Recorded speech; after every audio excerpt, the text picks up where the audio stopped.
Shalom, everybody. Shalom, shalom. Alright, yeah, so we just came on to the other side of the land, as you see, to the living quarters. Yeah, so, yeah, we just got done on the other side, doing our little training and workouts and, taking care of the animals and everything. So we decided to come on and talk to you all again today. Today we want to speak of, hello, baby. Hey, looks good to me. Yeah, make sure they can see us. Sorry about that, y'all. I'm half of a perfectionist. Okay, yeah, so we want to talk about precautionary measures today. Precautionary measures whenever you're away from the homestead. On the homestead, a lot of people speak about like what they'll do, and sometimes they may speak of some of the things they have to fortify and to make sure things are going to be safe for someone to intrude onto their land. But a lot of people I don't hear them speak about is, what do you do when you're away from the land? I know some brothers, take care of their families. The wives don't really have to leave, or, have to leave very minimal. But my rib, she's with me everywhere I go. Like, we're shadows to each other. So I've came up with things over all the years of what we do, don't do, where we park at when we go to certain stores if we have to go, how to park, if this happens, if that happens. So that's kind of what we want to speak about today. It's a little windy out here, so I'm praying that y'all can hear me. I'm going to try to make sure I'm elevated enough so you can. So the first thing I want to talk about is going off. Say you leave the land and you just have to go in town for toiletries. You're not using, if you haven't already reverted to using things like, hand cloths, stuff like that to clean yourselves, and when you go to the bathroom and stuff like that, you have to go get toiletries or some bottled water, whatever it is you're leaving for. Where do you park at when you get there? I've heard some people argue the fact of park far away from the store so that you don't have to worry about the crowd and you can get out to your vehicle and leave. I'm on the contrary to that. It seems as it's a good idea, but what happens when that crowd does reach out there and you didn't make it out past the crowd? Now you have a flood in front of you and you have a long distance to travel. All kinds of things can happen between that distance from the door to all the way at the end of that parking lot where you decide to park at. Now, we always park, no matter, I don't care what store it is, we're always going to be within the first 3 to 4 aisles within the front of that door. When I'm saying, like, say the entrance is here, we're going to be 1, 2, 3, or 4. One of those close to that door at this type of direction, right there. And we're going to get around that front. We're like right outside the handicap. We're right there. We're right there. Or maybe 1 or 2 down from that, but we're not going to be all the way at the extended end of a parking lot. And then we back in. We do not just pull up and park. A lot of people are like, oh man, that's crazy. Anything can happen whether you're back there or not. True. But if I jump in my vehicle, I'm going to crank up and hit the gas. If someone's in front of me, they may be ran over. Now, if you have to back up, that's going to be a major problem, because now you have to hope you don't run into another car because you're looking in your rear view. Somebody might run. It's just a whole bunch of extra things to do rather than just look forward and go. And I wouldn't just run nobody over, but I would pray they would move very fast whenever they hear me hit the gas.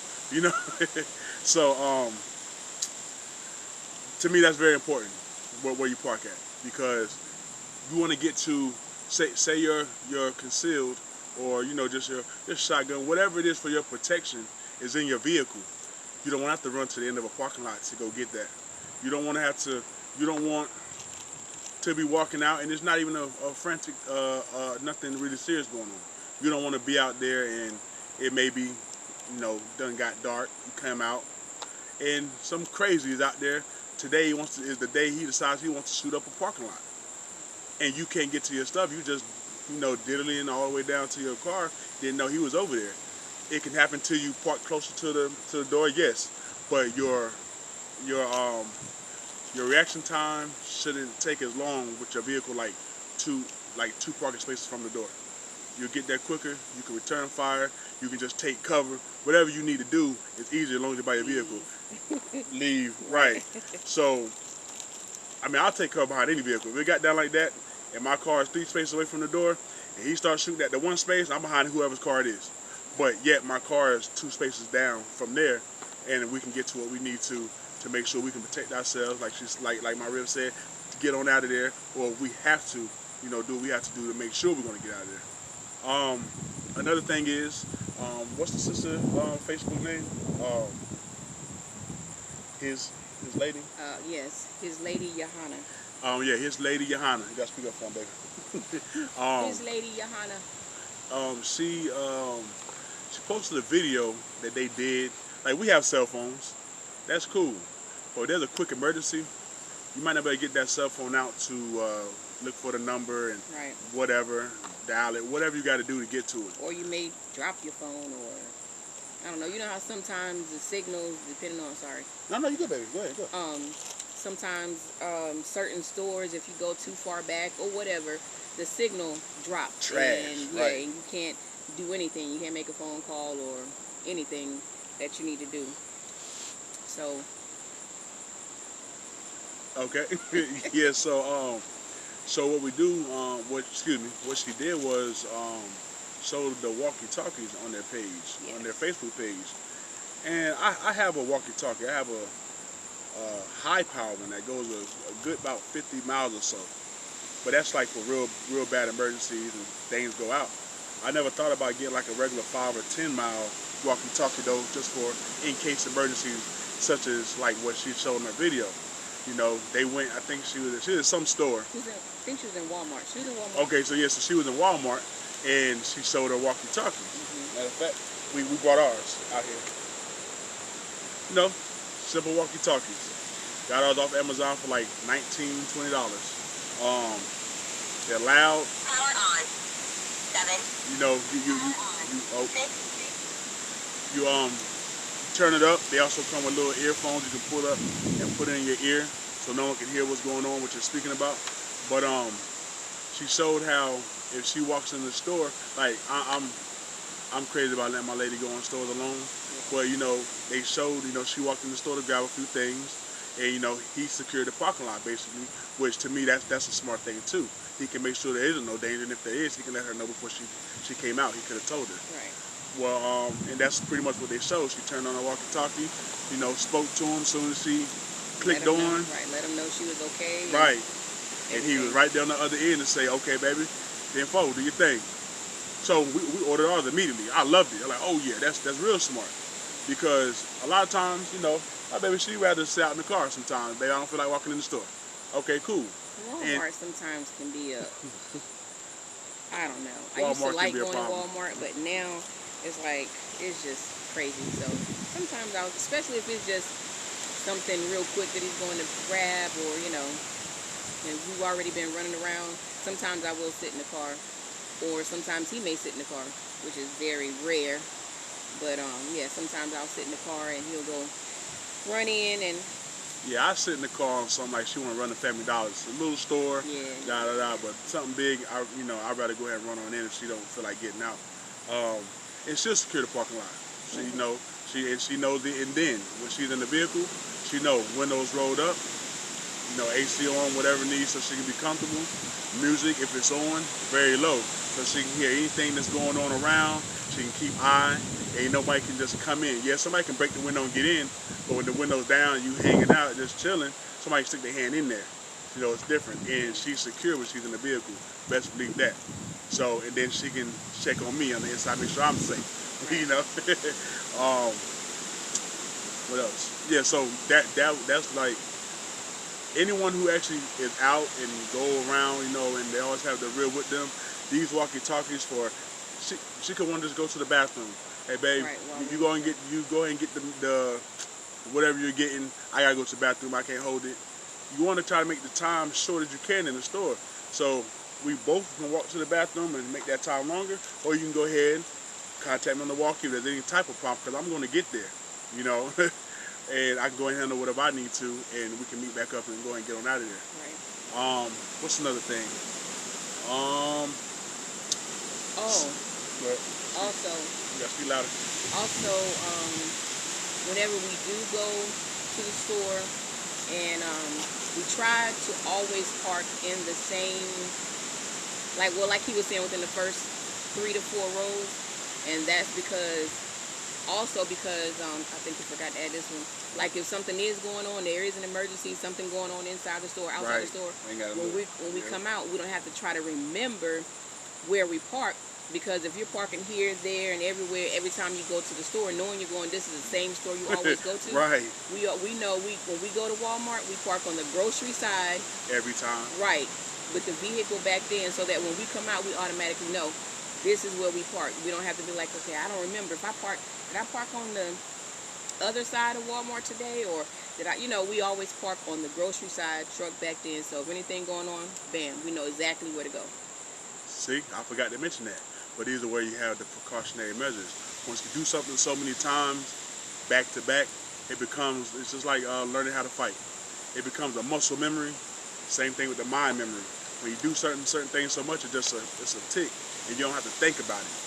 Now, if you don't do this already, next couple of times you go to a store, maybe for a week straight, and you go to a certain store a couple of times a week, do the same park, same place, same thing. And then the next week, park somewhere different, and watch how lost you're going to be when you come outside and realize, oh, my car's not where I've been parking. It'll throw your whole thing off. So it's better to make sure that you have certain things set in place, so it's not something you got to figure out. Your mind is already on its next move because it already knows.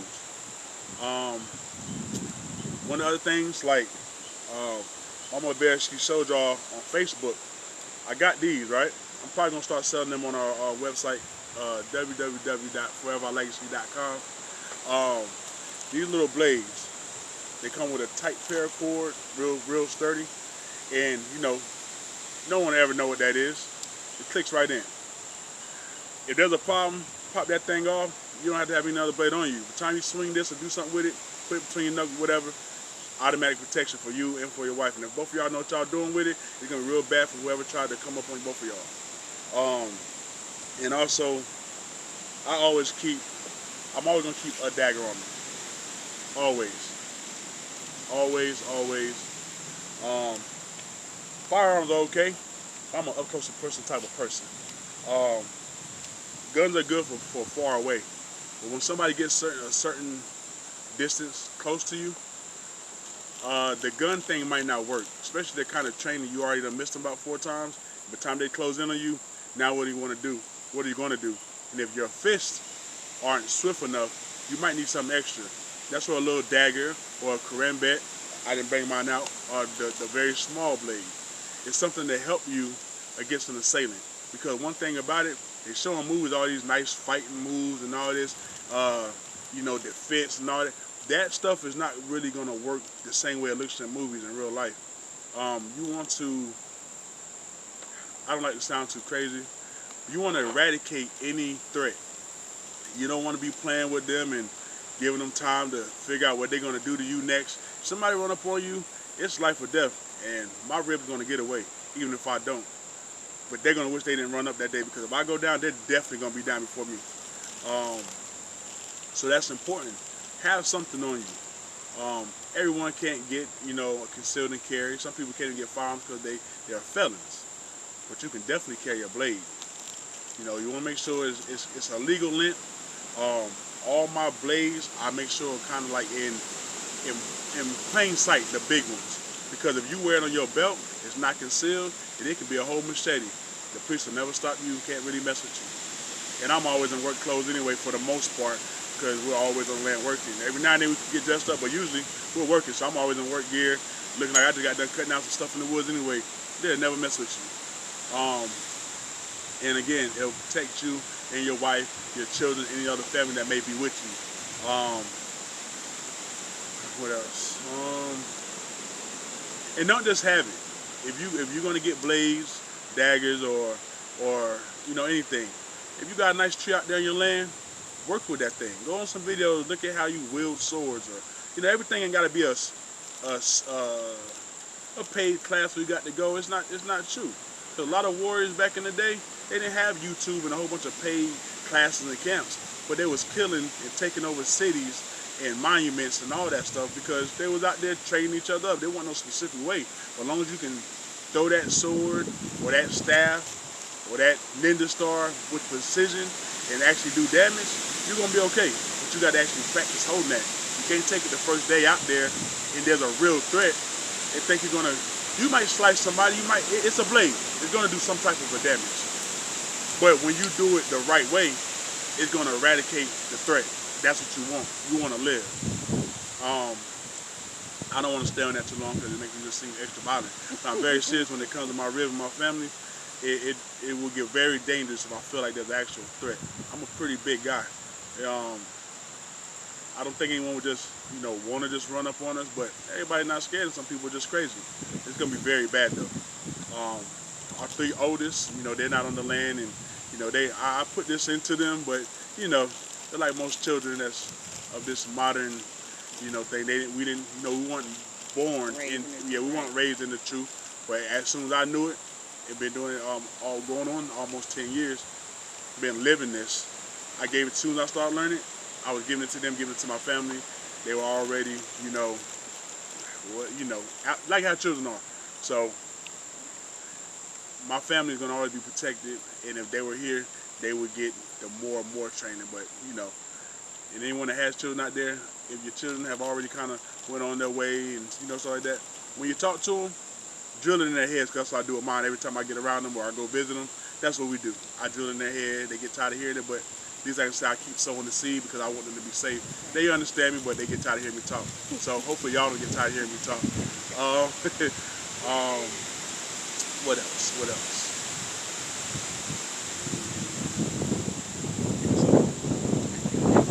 Well, while I think of, a few more things that I want to bring up, she can show you what she's doing over here. De-shelling some lima beans. That's what I got going on. Oh yeah, ready for some of those. Straight out the garden. Just pick those today. Well, some the other day and then some more today. There we go. Riding around. That's what it was. When you're riding around, because everyone will just stay on the land all day every day. I know no one does that. Off grid or not, no one just stays on their land 24/7. At least I wouldn't hope so, because that would drive you completely insane. If you're out riding around, if you got AC, that's good. Keep your windows up, because you have to come to stop lights, stop signs, and you never know what crazy person is where. I tell everybody, you can't just think about you. You got to think about the crazy that may be out there. You have to think for other people. You don't want to come to a stoplight or to a stop sign somewhere on a street and you not know that there's somebody been lurking for people all day, and you just have to be the one with your window all the way down, or and they can come in, to sell you. It sounds kind of crazy or far-fetched, but it's not. They show this stuff in movies. Every now and then you hear about somebody getting gunned down or shot or something happened at a light or something. Yeah. These things can happen to you as well. It's not just stuff that happens. It's just you don't hear about it much in your city maybe, but it can happen. When we ride, I hate when anyone has their window all the way down past their face. There's no reason for it. Knowing that window has a nice enough crack to maybe come here or somewhere there where wind can come in, that's good enough if you don't have AC or something like that, or maybe you just want fresh air. But having your window down to the very bottom of the door, there's no need for it. Now, if you're on an open highway, you're traveling somewhere, that's a whole different thing. Excuse me if you hear my levels go up and down. We're outside, there's a lot of wind coming. I guess there's another tropical storm out there coming towards North Carolina way. So I'm trying to make sure y'all can hear me. I hope this isn't a whole dudded video where y'all can't hear nothing I'm saying or Mama Bear saying. But if you're out on the highway, open highway, and you're riding, that's one thing. You're on the road for about 2 hours. You just want to air yourself out. Roll down the window as much as you want to. Not really a threat unless a bird is crazy and fly through your car. Then, beat the bird up once it gets inside. Beat the bird up. You don't want to crash. You got to do something with the bird. You're going to crash trying to beat the bird up. Okay, you're right. But you my backup. You're supposed to make sure that the bird don't take me out. Right. Or us out, But, that's one thing. But like riding around the city, or you have to, and then especially with the way the world's going, things is going so nuts right now. You can't just predict what's going to happen or what person's being crazy today or not. Make sure you keep yourself safe. also, one other thing that he constantly, I don't want to say get on me about, but constantly. It's probably not that bad, y'all. I don't know what she's about to say. That he constantly reminds me to do is to be aware of my surroundings. Thank you. Even while driving, always not on a paranoid type level. I'm paranoid. But just to be alert. Always check your rear view mirrors or your side mirrors, because you never know who may decide they want to follow you. You might be the pick of the day. You know, they gonna follow you to see where you going. You know, and try to do something to you when you get out your vehicle. So, you know, just kind of, you know, be alert of your surroundings. You know what I'm saying? And check your rear view mirrors often, your side mirrors. Again, not on no paranoid type. I'm paranoid. He said it again, so I guess he is. So, but yeah. I am paranoid. I come from a different walk of life. I'm glad the Most High, you know, before I even came to the truth, he was already changing my mindset of how to be. I wasn't just no crazy reckless person out there, but I was different when it came to dealing with people. Like I still don't take no mess, but I'm more lenient and more humble and compassionate now. Back then it was different, you know. So I'm glad that how he brought me to think of things, you know, now. But from that walk of life, I am paranoid. Because when you think something's okay, it can be your friend. You think it's okay, and the next thing you know, you didn't know this person was envious of you or whatever. Next thing you know, you're having a problem with this person, or it could be dangerous. You know, it could happen.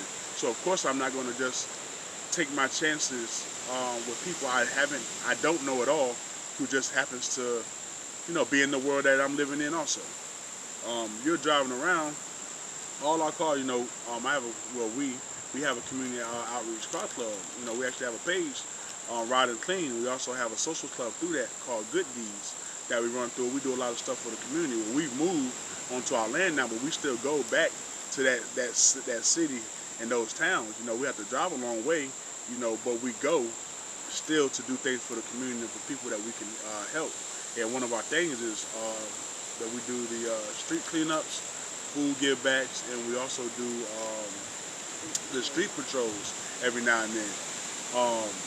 You don't want to, and we teach people about things like this and speak to them. And we love talking with the children. They just think we're cool because our car club, we're real known for our extravagant community events, and we show the cars. And I'm saying all that not to, like, we have so much material stuff, but our cars always had the big rims and the systems, and you know, that's our car club. That's how we got a lot of people's attention to the community thing. Well, even our trucks right now, our 4x4 mud trucks that we use on the land, their rims, our cars look nice. When you're like that, people could target you. You might not even think it. Somebody that could have came to a couple of your events, you might speak to this person, shake their hand, everything. You don't know this person's been scoping, like, oh, they got a lot of money. Or you might not have a lot. You just might, like, you know. Just carry yourself well. Right, carry yourself well, like nice things. You save up for what you want, you buy it. Well, you might have that one person who's a creep, and he wants to take it from you. Smile from you, ate your free food at the bar, at the cookouts, and all that stuff. But then one day you're driving for about 30, 40 minutes, going different places, made a couple stops, and there's this one car, yellow car, orange car, whatever, that just keeps being in that vicinity. If you're not paying attention to, I know I said a whole lot, but it's back to what Mama Bear said. You're not paying attention to your reviews. You're just, you know, driving, lollygagging on your phone, and just whatever, just in life, just living. You don't realize that car, you've been riding for about 45 minutes, making stops and everything, but this one vehicle just keeps being in different areas in the vicinity. You don't know there's a danger there. There's a threat. And then that's another reason why I like speaking about a woman having a covering. I speak with people and sisters about this a lot. Your head, if he's a good head, like he should be, he should be teaching you these things. Or at least if he's in a car and he hasn't really taught you about it, he's supposed to be keeping an eye on these things.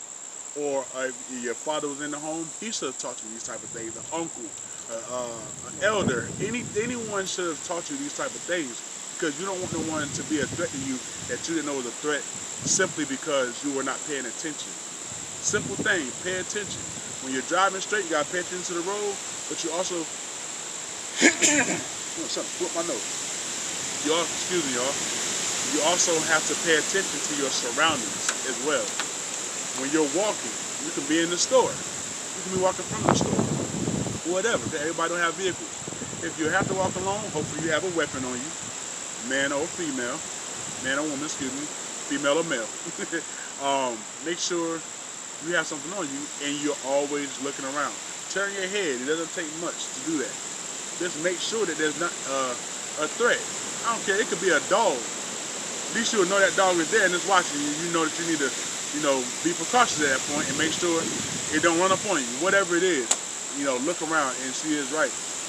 I am on her about that a lot because I don't want, for whatever reason, I'm in the store, Walmart or whatever, doing what I got to do, and she's out there and she has to get me on the walkie. Baby, something's going on. I have to I have to leave from here because the threat's right here at the door. I have to back up, or get out. If that was to happen, at least she knew that the threat was coming to where she had to make the move. Y'all know that made sense, you know what I mean? But it's important to always, like I told you, when she's in the vehicle, windows up, and she knows to look around like she just said. Doors locked, yes. Anything can happen, but you want to try to be aware of it. And if you're just in La La Land, you could put yourself in your family because, most people have children.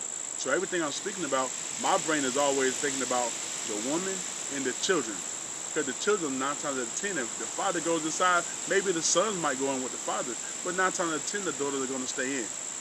You need to make sure that you're as safe as possible for your family as a whole. You know what I'm saying? What's another thing?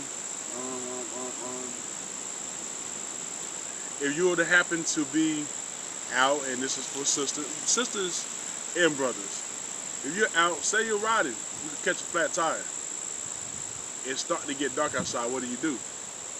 I would pray, not saying in dark time, but I'm speaking like right now. It's kind of crazy up and on, kind of how it is right now. Hopefully, you have towing on your insurance. I would say, don't be He-Man. Maybe I'm going to go ahead and, I'm going to change the tire right here, right now. If you got towing, go ahead and call the tow truck, get it towed to the house, get your ride on to the home. Or to the shop, whatever, to get home. The reason why I say it, it's near and dark. You're jacking this car up, you're moving this tire. It shouldn't take long to change the tire, but things happen that you cannot predict. You could be doing this, and next thing you know, somebody could walk up on you. And where should your wife be at? Your sister should be in the car with the children. Now you're out there. What if somebody runs up to try to bust you over your head? You just made them at risk. And then you never know. Well, they definitely can't drive off because the tire's halfway off the car. Now y'all are all sitting ducks, and you could be dead because of what just happened. These are the type of things that I go over. And every now and then I'll be sitting around and we'll be riding. I'll just come up with something and make it a thing that we do, something new. Just because if it comes to me, I say it out loud to my rib so she can start putting it in play, and I will too. That's pretty much the brushed of outside of the land precautions. Is and one other thing. If you have to go to the ATM at night, again, we're always together. See, she's bringing up all this stuff that my brain be having a lot of things going on, so I may forget something, and she's so great at picking up what I might just go ahead, baby. Sometimes. But yeah, if you have to go to the ATM at night, try to find one that you can drive up to, and instead of having to get out of your car. And even driving up to that ATM, still make sure doors are locked. And before you roll down your window, check around to see if you see anybody lurking, just standing out there waiting on somebody to pull up, to the ATM to try to, get their cash out or whatever, make deposits, whatever it is. But so yeah, at night, going to an ATM, check your surroundings, make sure your doors are locked. And if you're okay.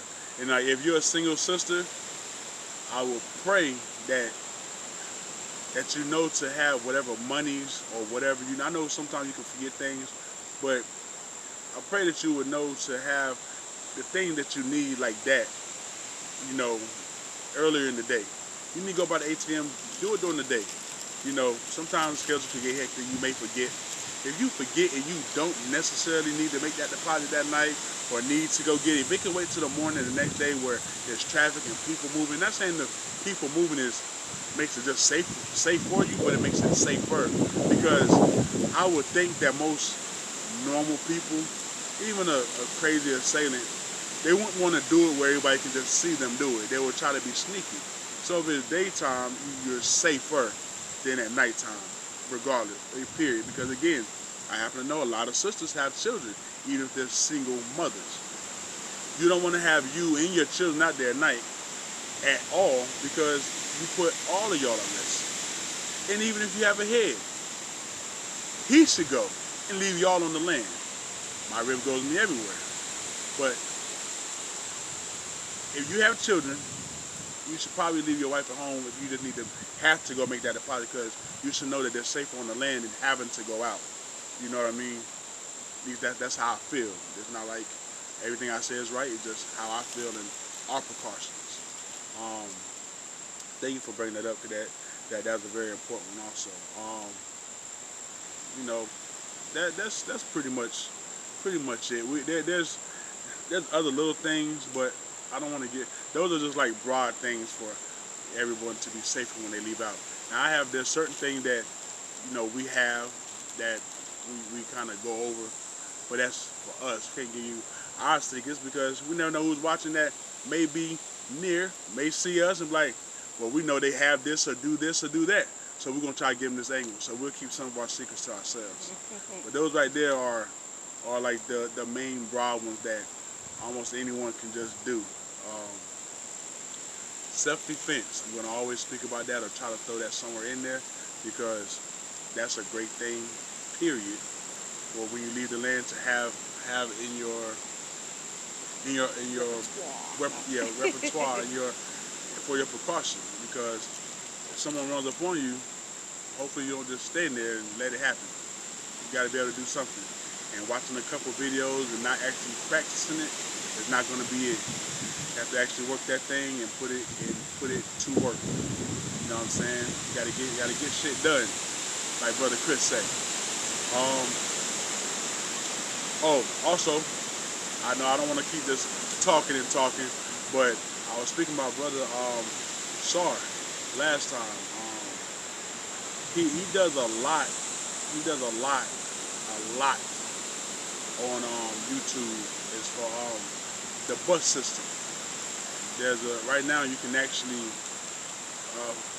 I think it's the Bancroft Universal System. Yeah, I think that's it. You can go on there on his Facebook and you can actually sign up with him, and he goes over a lot of drills and stuff like that. It's a paid course. I wanna promote him, because he's a lot of that actually actually working this stuff, as far as he gets out there and he goes in the city, break prevention, self-defense, karambit training, the little blade like I was talking about earlier. He actually does